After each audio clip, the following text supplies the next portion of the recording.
इस video class में आपका बहुत बहुत स्वागत है। आज के इस क्लास में हमने बाल विकास एवं शिक्षा शास्त्र के 30 महत्वपूर्ण प्रश्नों को लिया है और इन 30 प्रश्नों को हम हल करेंगे। यह हमारा तीसरा टेस्ट पेपर होगा और इसमें जो भी पिछले वर्ष के महत्वपूर्ण प्रश्न जो सीटेट एग्ज़ाम्स वगैरह में टेट एग्ज़ाम्स में पूछे गए हैं, उन्हीं प्रश्नों को हमने इसमें लिया हुआ है और इसको हम लोग कंप्लीट करेंगे। परीक्षा की दृष्टि से ये सब जो प्रश्न है वो बहुत ही महत्वपूर्ण प्रश्न है। तो चलिए शुरुआत करते हैं हम। स्क्रीन पर आपको पहला प्रश्न दिखाई दे रहा है कि बाल केंद्रित शिक्षा शास्त्र का अर्थ क्या है। ठीक है, 4 ऑप्शन दिए गए हैं कि बच्चों के अनुभवों और उनकी आवाज़ को प्रमुखता देना, शिक्षक द्वारा बच्चों को आदेश देना कि क्या किया जाना चाहिए, दूसरा ऑप्शन। तीसरा ऑप्शन है कि निर्धारित सूचना का अनुसरण करने में बच्चों को सक्षम बनाना, और चौथा है कि कक्षा में सारी बातें सीखने के लिए शिक्षक का आगे आगे होना। यानी जो भी कक्षा में जो चीज़ें हैं उसके सीखने के लिए शिक्षक को आगे आगे होना चाहिए।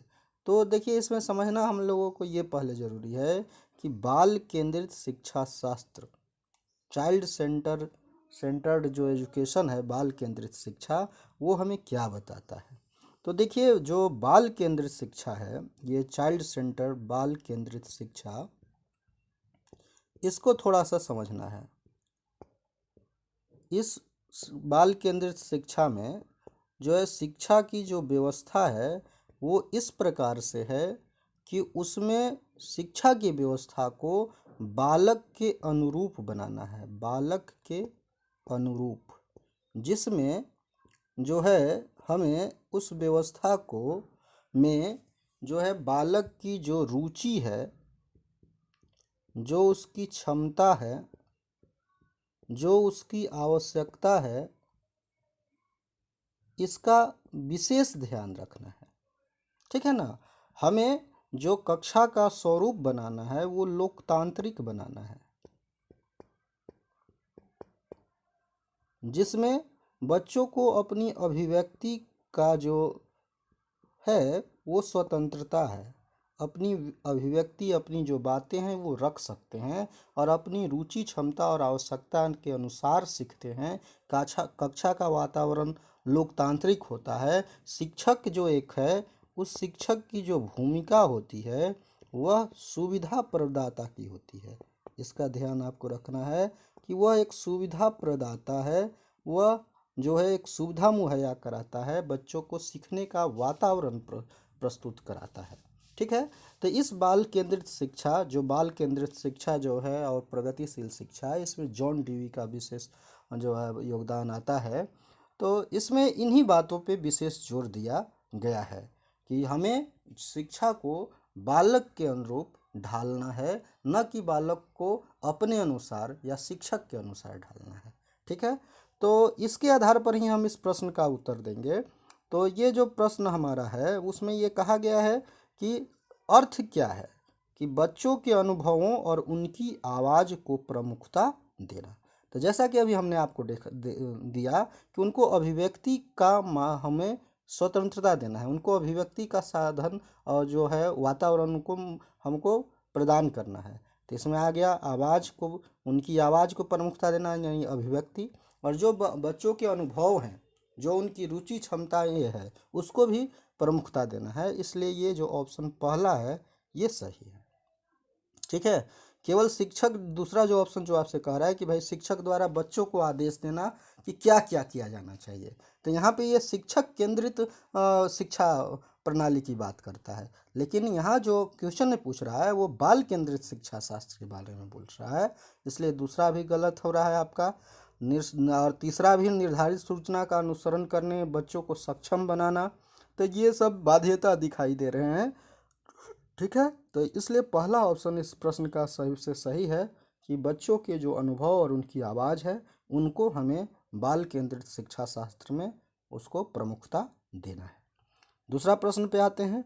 दूसरा प्रश्न है कि निम्नलिखित में से कौन सा कथन भाषा और विचार के बारे में पियाजे और वाइगोत्स्की के दृष्टिकोण का सही वर्णन करता है। देखिए, जो हमारा संदर्भ है वह है भाषा और विचार, और उसके बारे में दो मनोवैज्ञानिकों की चर्चा की जा रही है, एक पियाजे और एक वाइगोत्स्की। ऑप्शन भी हम लोग देखें तो ऑप्शन हमारे पास चार इस तरह से दिए जा रहे हैं। पहला ऑप्शन कह रहा है कि पियाजे के अनुसार पहले विचार जन्म लेता है और वाइगोत्स्की के अनुसार भाषा का विचार पर भारी प्रभाव पड़ता है। यानी जो पियाजे कहते हैं कि पहले विचार आता है, जैसे देखिए दोनों में जो है इस बात का मतभेद रहा है कि पहले भाषा आता है कि पहले विचार आता है। तो पियाजे के अनुसार पहले विचार आता है तब भाषा आती है, लेकिन वाइगोत्स्की के अनुसार पहले भाषा आता है और भाषा का ही प्रभाव पड़ता है उसके विचार पर। ठीक है, तो यही प्रश्न है हमारा कि दोनों के दृष्टिकोण जो है वो कौन सा जो वर्णन है वो महत्वपूर्ण जो है सही वर्णन करता है। तो हम इसमें आपको थोड़ा सा बता दे रहे हैं दोनों के सिद्धांतों को। तो इसमें देखिए बात ये है कि जो मेरा आपका वाइगोत्स्की आते हैं और पियाजे, तो पियाजे का जो सिद्धांत है वह संज्ञानात्मक विकास सिद्धांत है। ठीक है, ये आपको जानना है, पियाजे का संज्ञानात्मक विकास सिद्धांत। ठीक, और दूसरा जो वाइगोत्स्की है उनका जो सिद्धांत है, उनके सिद्धांत का नाम है सामाजिक सांस्कृतिक विकास सिद्धांत या सामाजिक विकास सिद्धांत।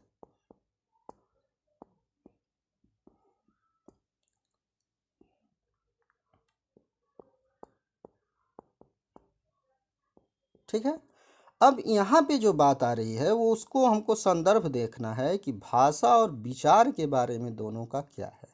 भाषा व विचार के संदर्भ में दोनों की क्या बातें हैं। तो पियाजे जैसा संज्ञानात्मक विकास सिद्धांत इन्होंने प्रस्तुत किया हुआ है।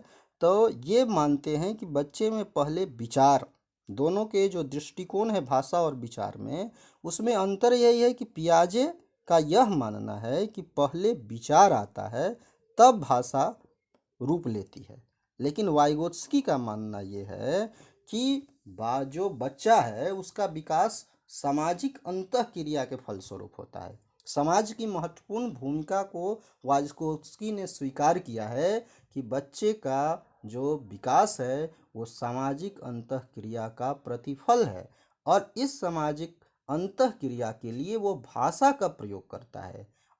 अर्थात उन्होंने ये बात कहा है कि वो भाषा को औजार की तरह प्रयोग करता है, और इस भाषा के को जो वो प्रयोग करता है वो उसके विचार को एक रूप प्रदान करता है। जो उसका विचार है उसको रूप जो प्रदान करता है वो भाषा ही प्रदान करता है, और भाषा से ही उसके विचार की व्युत्पत्ति होती है। यानी वाइगोत्स्की के अनुसार पहले भाषा आता है तब विचार आता है, और पियाजे के अनुसार पहले विचार आता है तब भाषा आता है। यानी भाषा और विचार के दृष्टिकोण के संदर्भ में ही दोनों में मतभेद है। ये आपको समझना है। ये भी प्रश्न पूछता है कि वाइगोत्स्की और पियाजे के जो दृष्टिकोण हैं उन दृष्टिकोणों में जो अंतर है वो किस परिप्रेक्ष्य में है, तो वह परिप्रेक्ष्य है भाषा और विचार। तो आपको समझ में आ गया होगा। तो इस प्रश्न का जो सही उत्तर है वह यह ऑप्शन जो है आपके पास पहला, कि पियाजे के अनुसार पहले विचार जन्म लेता है और वाइगोत्स्की के अनुसार जो भाषा का विचार पर भारी प्रभाव पड़ता है, यही ऑप्शन सही है। क्योंकि जो बाकी ऑप्शन है वो हम देख ले रहे हैं, उसमें ऐसी कोई बात नहीं है। आपको याद रखना है, पियाजे के अनुसार पहले विचार आता है और तब भाषा आती है, और वाइगोत्स्की के अनुसार पहले भाषा आता है और उस भाषा का विचार पर प्रभाव पड़ता है। अब यहाँ पे देखिए दूसरा ऑप्शन कह रहा था कि भाई वाइगोत्स्की के अनुसार पहले विचार जन्म लेता है, तो ये गलत हो जा रहा है। दोनों मानते हैं कि बच्चे की भाषा से विचार जन्म लेता है, तो ये भी गलत हो जा रहा है। तीसरा ऑप्शन, दोनों मानते हैं कि बच्चे की भाषा से विचार जन्म लेते हैं, तो ये भी गलत है। और चौथा है, दोनों भाषा को बच्चों के विचारों से जन्म लेती हुई मानते हैं। ठीक है, ये भी गलत है। चलते हैं अगला प्रश्न पे। तीसरा प्रश्न हमसे कह रहा है कि शिक्षा के अधिकार अधिनियम 2009, देखिए ये प्रश्न जो है शिक्षा के अधिकार अधिनियम 2009 से है, जो पारित हुआ आपका 2010 में। तो ये शिक्षा का अधिकार अधिनियम के अनुसार ये निर्देशित करता है कि जो राज्य है, जो राज्य सरकार है, उसको 6 वर्ष से लेकर के 14 वर्ष तक के जो बच्चे हैं, यानी कक्षा 1 से लेकर 8 तक के जो बच्चे हैं, उनको निःशुल्क और अनिवार्य शिक्षा की सुविधा मुहैया कराएगा, ऐसा राज्य को निर्देश दिया गया है। तो आपको यह ध्यान रखना है कि शिक्षा का अधिकार अधिनियम 6 से 14 वर्ष तक के सभी बालक को निःशुल्क और अनिवार्य शिक्षा मुहैया कराता है। तो यहाँ पे ये बात कही जा रही है कि इस अधिनियम के अनुसार जो विशेष आवश्यकता वाले बच्चे को पढ़ाना चाहिए, यानी इस अधिनियम के अनुसार जो विशेष आवश्यकता वाले बच्चे हैं, यानी चिल्ड्रन विथ स्पेशल नीड्स, उनको हमको कैसे पढ़ाना चाहिए। तो ऑप्शन देखते हैं। खास तौर पर उन्हीं के लिए बनाए गए विशेष विद्यालयों में, यानी जो खास विद्यालय हैं उन्हीं में केवल उनको पढ़ाया जाना चाहिए। दूसरा है कि घर पर माता पिता और देखभाल करने वालों के साथ जो उन्हें आवश्यक सहायता उपलब्ध कराए, उनके साथ पढ़ाना चाहिए। तीसरा है कि समावेशी शिक्षा व्यवस्था में इस प्रावधान के साथ कि उनकी व्यक्तिगत आवश्यकताओं की पूर्ति की जा सके। और चौथा है व्यावसायिक प्रशिक्षण केंद्रों में जो उन्हें जीवन कौशलों के लिए तैयार करेंगे। ठीक है। तो यहाँ पे देखिए, जो एक नया कॉन्सेप्ट आ रहा है वो समावेशी शिक्षा का आ रहा है, समावेशी शिक्षा का। तो इसको थोड़ा सा समझते हैं। देखिए, जो समावेशी शिक्षा है, इंक्लूसिव एजुकेशन जिसको हम लोग कहते हैं, समावेशी शिक्षा। तो समावेशी शिक्षा जो है वो ऐसी शिक्षा व्यवस्था की ओर इंगित करता है जहाँ जो है सो आपका किसी भी प्रकार का भेदभाव किए, किसी भी प्रकार का भेदभाव किए शिक्षा का समान अवसर उपलब्ध कराया जाता है, शिक्षा का समान अवसर।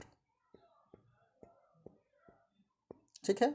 अब भेदभाव किस आधार पर हो भाई, तो उसकी जो है सो धार्मिक आधार हो सकता है, आर्थिक आधार हो सकता है, शारीरिक आधार हो सकता है, शारीरिक रूप से जो विकलांग दिव्यांग बालक हैं तो शारीरिक हो सकता है। ठीक है। जो उसकी सामाजिक स्थिति हो सकती है, तो किसी भी या जो भी योग्यता स्थिति हो सकती है, जो भी चीज़ें हैं उन सभी स्थितियों को ध्यान में रखे बगैर, उनको नज़रअंदाज करते हुए शिक्षा का समान अवसर सभी को उपलब्ध कराना समावेशी शिक्षा, इंक्लूसिव एजुकेशन का मोटो है, इसका ऑब्जेक्टिव यही है। तो हमें विशेष आवश्यकता वाले बच्चों को समावेशी शिक्षा जो कहती है, वो सभी जो भी विशेष आवश्यकता वाले बच्चे हैं, किसी भी प्रकार के बच्चे जो हैं, चाहे वो किसी भी दृष्टि से पिछड़े हुए हों, सभी को शिक्षा का समान अवसर उपलब्ध कराना है सामान्य बच्चों के साथ ही। तो इसलिए इस जो प्रश्न है, ये जो प्रश्न हमारा है कि विशेष आवश्यकता वाले बच्चों को कैसे पढ़ाना चाहिए, तो उनको हमको समावेशी शिक्षा व्यवस्था में ही पढ़ाना चाहिए। और इस प्रावधान के साथ उनको हमको पढ़ाना चाहिए कि जो उनकी व्यक्तिगत आवश्यकताएं हैं उनकी पूर्ति की जा सके। इसलिए इसका सही उत्तर है सी।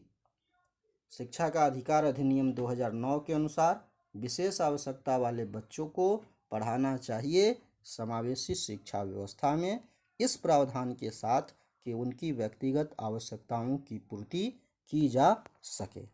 ठीक है। अगला प्रश्न पे चलते हैं। चौथा प्रश्न हमारे पास आ रहा है, वह है कि निम्नलिखित विकास के सिद्धांतों का सही वर्णन से मिलान कीजिए। जो विकास के सिद्धांत यहाँ पे दिए गए हैं, उन विकास के सिद्धांतों को जो उनका सही वर्णन है उससे हमको मिलान करना है। पहला जो सिद्धांत हमारे पास दिया है समीप और दूराभिमुख सिद्धांत, सिरपादाभिमुख सिद्धांत। इसकी चर्चा हम कई बार किए भी हैं कि सिरपादाभिमुख दिशा जो सिद्धांत है वो कहता है कि मनुष्य का जो विकास है वो सिर से पैर की तरफ होता है। अंतर्वैयक्तिक भिन्नताएं और अंतरावैयक्तिक भिन्नताएं, दो बातें हैं, अंतर्वैयक्तिक भिन्नताएं और अंतरावैयक्तिक भिन्नताएं। अंतर्वैयक्तिक भिन्नताएं मतलब कि एक जो व्यक्ति है उसके अंदर भी भिन्नताएं हो सकती हैं भिन्न भिन्न, और दूसरा है अंतरावैयक्तिक, यानी हर जो दो बच्चे हैं उनमें भी विभिन्नताएं हमको देखने को मिलती हैं। तो पहला जो है समीप दूराभिमुख दिशा सिद्धांत, इधर 5 ऑप्शन दिए हैं। विभिन्न बच्चे भिन्न भिन्न दर से बढ़ते हैं। दूसरा है सिर से पैर का क्रम, तो सिर से पैर का क्रम जो आपका है वो तो दूसरा का दूसरा ही है, सिर पादाभिमुख सिद्धांत हमने अभी आपको बता दिया। तो इसलिए जो इसका सही उत्तर है वो दूसरा का तो दूसरे से ही मिलेगा। अब अगला जो है, किसी अकेले बच्चे में विकास की दर विकास के एक क्षेत्र की अपेक्षा दूसरी में भिन्न हो सकती है। ये कह रहा है कि किसी अकेले बच्चे में जो विकास की दर है वो विकास के एक क्षेत्र की अपेक्षा दूसरी में भिन्न हो सकती है। ठीक है। अगला है कि शरीर के केंद्र से बाहर की ओर, और अगला है सरल से जटिल की ओर वृद्धि, यानी सामान्य से जटिल की ओर वृद्धि, ये जो कहा जा रहा है। तो समीप दूराभिमुख जो दिशा सिद्धांत आपके पास है पहला, उसको जो हम लोग मिलाएंगे वह है सरल से जटिल की ओर वृद्धि, ये 5वां, यही सही है इसका। और जो हमारा है ये कौन, ये आपका दूसरा, तो दूसरा से ही हो गया। ठीक है। और तीसरा जो है अंतर्वैयक्तिक विभिन्नताएं जो हमारे पास हैं वह विभिन्न बच्चे भिन्न भिन्न दर से बढ़ते हैं।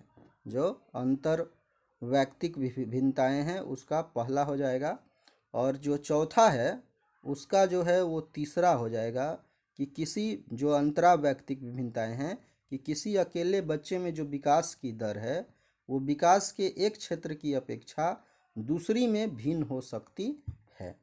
ठीक है ना, यानी व्यक्ति एक ही है लेकिन उस व्यक्ति में जो एक क्षेत्र है और दूसरा क्षेत्र है उसमें विभिन्नता हो सकती है।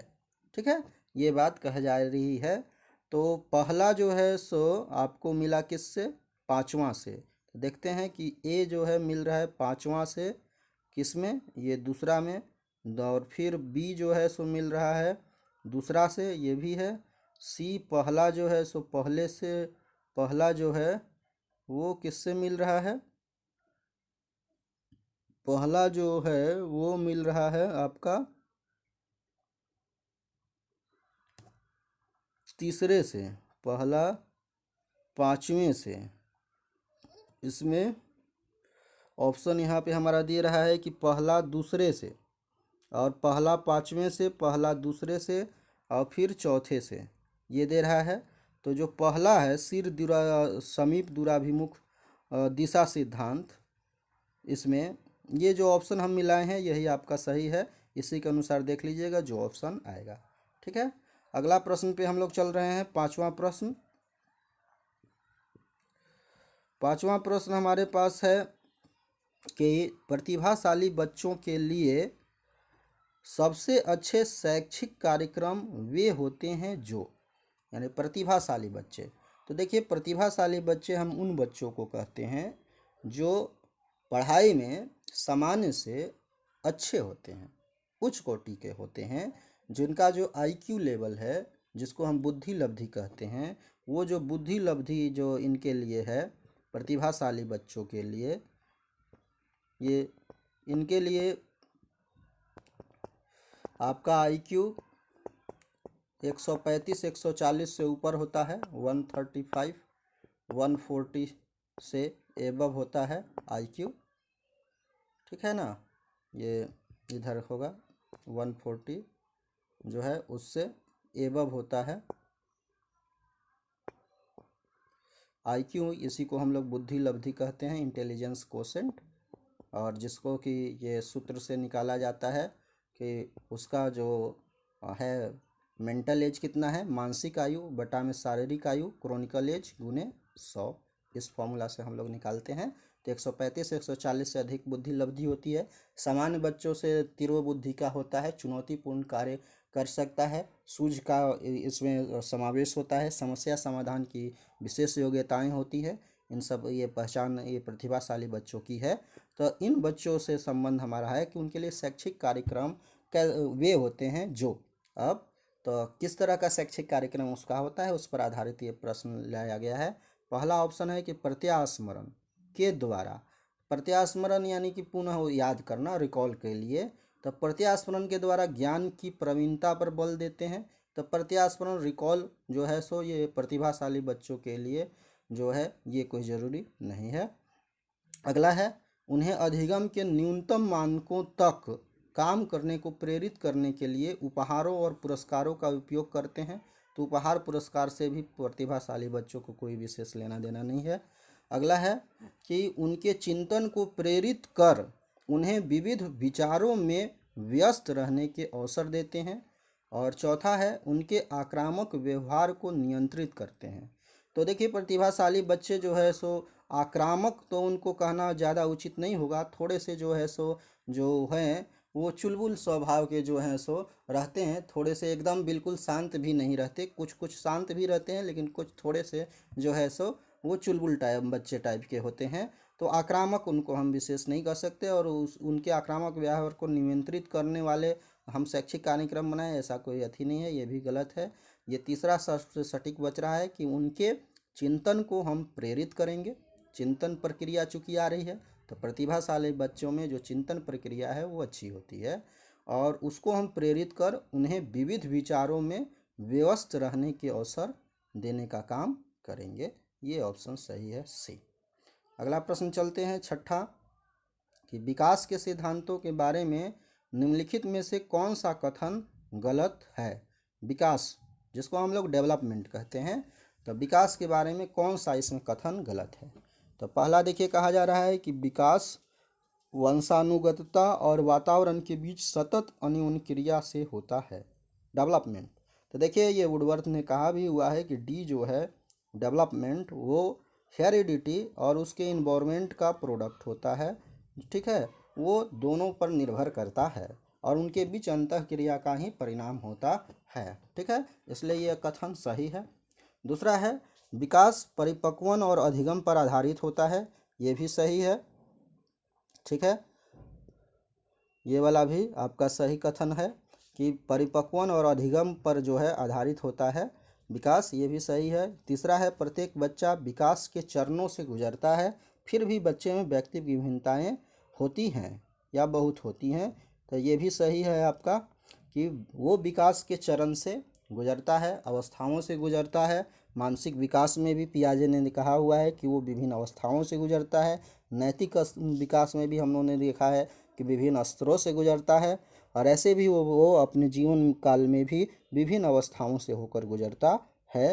तो उसमें विभिन्न चरण से बच्चा का विकास गुजरता है और व्यक्तिक विभिन्नताएं भी होती हैं, क्योंकि जो व्यक्तिगत विभिन्नता का सिद्धांत है वो ये कहता है कि कोई भी जो दो बालक है इस संसार का वो विकास की दृष्टि से पूर्ण रूप से एक जैसा हो ही नहीं सकता, ठीक है। अगला कथन है कि विकास एक परिमाणात्मक प्रक्रिया है, परिमाणात्मक प्रक्रिया है जिसका ठीक ठीक मापन हो सकता है। तो याद करिए हम लोगों ने ये चर्चा किया हुआ है पहले भी कि जो हमारा जो डेवलपमेंट है वो डेवलपमेंट जो है सो आपका केवल मात्रात्मक नहीं है, वो क्या है, मात्रात्मक और गुणात्मक दोनों है। विकास जो है वो मात्रात्मक और गुणात्मक दोनों है, क्वांटिटेटिव और क्वालिटेटिव दोनों है। और इसलिए जो है इसका मात्रात्मक का जो मापन है वो तो सही सही किया जा सकता है, लेकिन गुणात्मक का मापन के लिए विशिष्ट परीक्षणों की हमें आवश्यकता पड़ती है, और 100% उसका मापन हर समय हम कर सकें ये कोई ज़रूरी नहीं है, ठीक है। और ये जो है मात्रात्मक और गुणात्मक दोनों है, ठीक है ना, परिमाणात्मक केवल नहीं है, आपको ये ध्यान रखना है। तो इस प्रश्न में जो है सो कह दे रहा है कि विकास केवल परिमाणात्मक प्रक्रिया है, और ठीक ठीक हम उसको एकदम माप ही सकते हैं।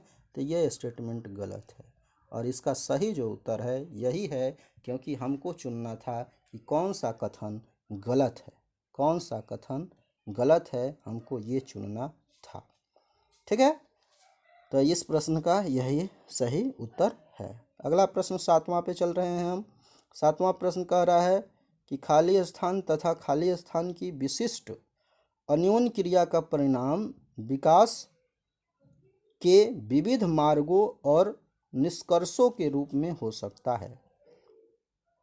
ऑप्शन में इसमें फिल करके देखते हैं। पहला है वंशानुक्रम और पर्यावरण। रखिए, तो वंशानुक्रम तथा पर्यावरण की विशिष्ट अन्योन्य क्रिया का परिणाम विकास के विविध मार्गों और निष्कर्षों के रूप में हो सकता है। दूसरा है चुनौतियों तथा सीमाओं की विशिष्ट अन्योन्य क्रिया, यानी चुनौती और जो सीमाएं हैं उनकी विशिष्ट अन्योन्य क्रिया का परिणाम विकास के विविध मार्गों और निष्कर्षों के रूप में हो सकता है। तीसरा है स्थिरता और तथा परिवर्तन की विशिष्ट अन्योन्य क्रिया। चौथा है खोज तथा पोषण की विशिष्ट अन्योन्य क्रिया का परिणाम विकास के विभिन्न। तो अभी देखिए हम लोगों ने बात किया था कि जो विकास है वह वंशानुक्रम और पर्यावरण का अंतःक्रिया का प्रतिफल है, परिणाम है। उस दृष्टि से भी इसका सही उत्तर जो आएगा वो वंशानुक्रम पर्यावरण आएगा, क्योंकि यहाँ अन्योन्य क्रिया का परिणाम विकास के विविध मार्गों और निष्कर्षों के रूप में होता है। तो किसका? अन्योन्य क्रिया का परिणाम। तो हम लोगों ने देखा कि भाई वंशानुक्रम पर्यावरण के बीच जो विशिष्ट अनुक्रिया है या अंतःक्रिया है उसी का परिणाम विकास है। तो इसलिए इसका सही जो उत्तर है वह है वंशानुक्रम और पर्यावरण। अगला प्रश्न 8वां है हमारे पास कि जीन पियाजे के द्वारा प्रस्तुत संरक्षण के प्रत्यय से तात्पर्य है कि, तो जो संरक्षण का देखिए जीन पियाजे का जो सिद्धांत है उसमें जो संरक्षण जिसको हम कहते हैं और पलटावी की जो नीति है, रिवर्सिबिलिटी की नीति है, जो मूर्त संक्रियात्मक अवस्था में डेवलप हो जाता है, तो उस सिद्धांत में देखिए जो संरक्षण कंजर्वेशन लॉ की बात है उसमें एक उदाहरण जैसा कि ये देखने को हम लोगों को मिलता है कि कोई बच्चे को भाई देखिए अगर कोई जो है समान दूध की मात्रा आप एक गिलास में दें और एक कटोरे में दें तो उसको लगता है कि जो गिलास में है वो अधिक है, या बड़े पात्र में आप उसको देते हैं और एक को छोटे पात्र में देते हैं तो लगता है कि बड़ा वाला जो पात्र है, जो बर्तन है, उसमें ज़्यादा मात्रा है। ठीक है, तो इस तरह का जो चीज़ है इसी में हम ये संरक्षण की नीति लागू होती है। तो संरक्षण की नीति ये आपसे कहता है कि भौतिक जो भी गुणधर्म है, अगर बाहर कोई चीज़ें आकृति बदल दिया जाए तो उस आकृति को बाहरी आकृति के बदलने से जो उसका भौतिक गुणधर्म है वो बदलता नहीं है। यही तात्पर्य है इसका। ठीक है ना, यानी गिलास और प्लेट जो भी है, आपका कटोरा है, उस बाहरी आकृति केवल बदल रहा है, लेकिन अगर मात्रा समान है तो वो मात्रा सब में समान ही रहेगा, बाहरी आकृति बदलने से वो बदलता नहीं है। अगर ऐसी भावना उसमें आ जाती है तो ये संरक्षण का गुण कहलाता है। तो संरक्षण के संप्रत्यय जो प्रत्यय है उससे तात्पर्य है कि कुछ भौतिक गुणधर्म वही रहते हैं चाहे बाहरी आकृतियां बदल जाएं। ठीक है, यही जो है इसका सही उत्तर है। अगला देखिए ऑप्शन कह रहा था कि वन्य जीवन और वनों का संरक्षण बहुत महत्वपूर्ण है। इसका यहाँ कोई लेना देना नहीं है जीन पियाजे से। ठीक है, दूसरा था परिकल्पना पर विधिवत परीक्षण से सही निष्कर्ष पर पहुंचा जा सकता है। यहाँ भी संरक्षण से कोई लेना देना नहीं है। अगला था दूसरे के परिदृश्य को ध्यान में रखना एक महत्वपूर्ण संज्ञानात्मक क्षमता है। इसका भी कोई लेना देना नहीं है। सही ऑप्शन है पहला, कि कोई भी भौतिक गुणधर्म जो भौतिक गुणधर्म हैं वो वही रहते हैं चाहे वो बाहरी आकृतियां बदल दी जाए। अगला ऑप्शन है आपका बहुबुद्धि सिद्धांत से हॉवर्ड गार्डनर का दिया गया सिद्धांत है बहुबुद्धि सिद्धांत। आपको ये याद रखना है कि तमाम सारे बुद्धि के सिद्धांत दिए गए हैं, हम बार बार रिपीट भी कर रहे हैं प्रश्नों में कि जो बुद्धि के सिद्धांतों को आपको याद रखना है कि जैसे कारकीय सिद्धांत में एक कारक सिद्धांत है। ठीक है, एक कारक सिद्धांत जो हमारा दिया गया है वो बीनेट टर्मन स्टर्न द्वारा दिया गया है। एक कारक सिद्धांत, बीने का नाम आता है, टर्मन है, स्टर्न है। ठीक है, ये आपको याद रखना है। द्विकारक जो है जो सिद्धांत है उसमें आपका नाम आता है द्विकारकीय सिद्धांत, स्पीयरमैन। हमेशा याद आपको रखना है, दो कारक की चर्चा इन्होंने की हुई है, जी कारक और एस कारक की। एक सामान्य कारक है, एक विशिष्ट कारक है। द्विकारकीय सिद्धांत स्पीयरमैन याद रखना है आपको, कभी भी पूछा जा सकता है। ठीक है। अगला जो है बहुकारक सिद्धांत है, थॉर्नडाइक का बहुकारक सिद्धांत। इन्होंने बहुत सारे कारक की चर्चा की है, थॉर्नडाइक का नाम आता है। समूह कारक सिद्धांत का नाम आता है, यह इन्होंने थर्स्टन ने दिया हुआ है, थर्स्टन का समूह कारक सिद्धांत आता है। गार्डनर का बहुबुद्धि सिद्धांत आता है, अभी जस्ट हमने चर्चा किया। और जो है सो आपको त्रिआयामी सिद्धांत या बुद्धि की संरचना SOI मॉडल भी आता है। त्रिआयामी सिद्धांत आपको याद रखना है, त्रिआयामी सिद्धांत ये JP गिलफोर्ड का है, JP गिलफोर्ड का, ये आपको याद रखना है। और एक और संज्ञानात्मक सिद्धांत आता है जो है स्टर्नबर्ग का त्रितंत्र सिद्धांत, ट्राइआर्की थ्योरी ऑफ जो है स्टर्नबर्ग, इसको आपको याद रखना है। ये कुछ महत्वपूर्ण जो है सिद्धांत हैं। तो यहाँ जो है सो हॉवर्ड गार्डनर का बहुबुद्धि सिद्धांत से ये प्रश्न है कि बहुबुद्धि सिद्धांत के अनुसार निम्नलिखित का आप मिलान कीजिए। तो हॉवर्ड गार्डनर ने बहुबुद्धि सिद्धांत में जो है 7 तरह की बुद्धि की चर्चा की है। और वो जो बुद्धि जो है ये सब में होती है, लेकिन कोई विशेष बुद्धि जो है किसी में ज़्यादा वो डेवलप कर जाती है और उस विशेष क्षेत्र में वो जो व्यक्ति है वो सफल हो जाता है। तो यहाँ पर हमको ये ध्यान रखना है कि किसमें जो बुद्धि ज़्यादा रहेगी तो वो अपने सफल जीवन में जो जीवन आगे होगा उसमें वो कैसा व्यक्ति बन सकता है, इसका मिलान हम लोगों को करना है। तो देखते हैं यहाँ पे ये हमारा जो दे रहा है यहाँ पे, वो पहला है बुद्धि का प्रकार में देखिए संगीतात्मक या उसको सांगीतिक बुद्धि आप समझिए। दूसरा है भाषिक बुद्धि, तीसरा है अंतर्वैयक्तिक बुद्धि और चौथा है स्थानिक बुद्धि। तो देखिए सांगीतिक बुद्धि जो है उससे जो संदर्भ रखेगा कौन, जो संगीत में आगे बढ़ा हुआ हो। तो इधर देखते हैं है चिकित्सक, कवि, खिलाड़ी और वायलिन वादक। तो वायलिन बजाने में भाई ये किससे जुड़ा है, संगीत से जुड़ा हुआ है, इसलिए संगीतात्मक बुद्धि वाला व्यक्ति वायलिन वादक होगा।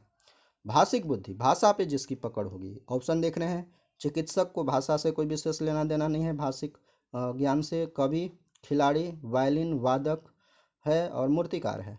तो भाषिक जिसमें ज़्यादा बुद्धि है वो कवि बनेगा, क्योंकि कवि के लिए शब्दों का चयन, भाषा पे पकड़ आवश्यक है, इसलिए भाषिक बुद्धि वाला व्यक्ति कवि बनेगा। तीसरा अंतर्वैयक्तिक, अंतर्वैयक्तिक वैधि मतलब यानी दूसरों की समझ जिसमें डेवलप हो, जो दूसरों को जान सके, समझ सके। ठीक है, दूसरों को जानने की उसको समझने की योग्यता जिसमें हो। तो आगे बच रहे हैं चिकित्सक, खिलाड़ी, मूर्तिकार। तो इसमें देखिए चिकित्सक, चिकित्सक जो है सो आपकी बातों को आपको समझेगा नहीं तब तक वो चिकित्सा नहीं कर सकता। तो अंतर्वैयक्तिक वाला व्यक्ति चिकित्सक बन सकता है। स्थानिक, स्थानिक दैसिक जो बुद्धि है, स्थान विशेष, ठीक है, दिशा विशेष, ठीक है, अंतरिक्ष ज्ञान, इन सबों की चर्चा ये करता है, कल्पना की चर्चा की जाती है स्थानिक बुद्धि। तो स्थानिक बुद्धि अब क्या बच रहा है, खिलाड़ी। तो खिलाड़ी के लिए जो है शारीरिक गतिक बुद्धि चाहिए। ठीक है, तो ये नहीं होगा। और कौन बचा, मूर्तिकार। तो इसलिए स्थानिक बुद्धि मूर्तिकार से। ठीक है, क्योंकि स्थानिक के लिए आपको कल्पना भी चाहिए, दिशा ज्ञान भी चाहिए, अंतरिक्ष ज्ञान चाहिए, इन सबों की ज़रूरत पड़ती है। ठीक है, तो वो स्थानिक बुद्धि वाला जो व्यक्ति है वो मूर्तिकार बनेगा। ये सही मिलान आपको मिला दिया गया है हमने। अगला प्रश्न, वाइगोत्स्की का पूरा नाम दिया हुआ है, जिन्होंने सामाजिक विकास का सिद्धांत दिया हुआ है, अभी ऊपर चर्चा हुई थी। तो ये वाइगोत्स्की के अनुसार अब 4 ऑप्शन दिए जा रहे हैं हमारे पास।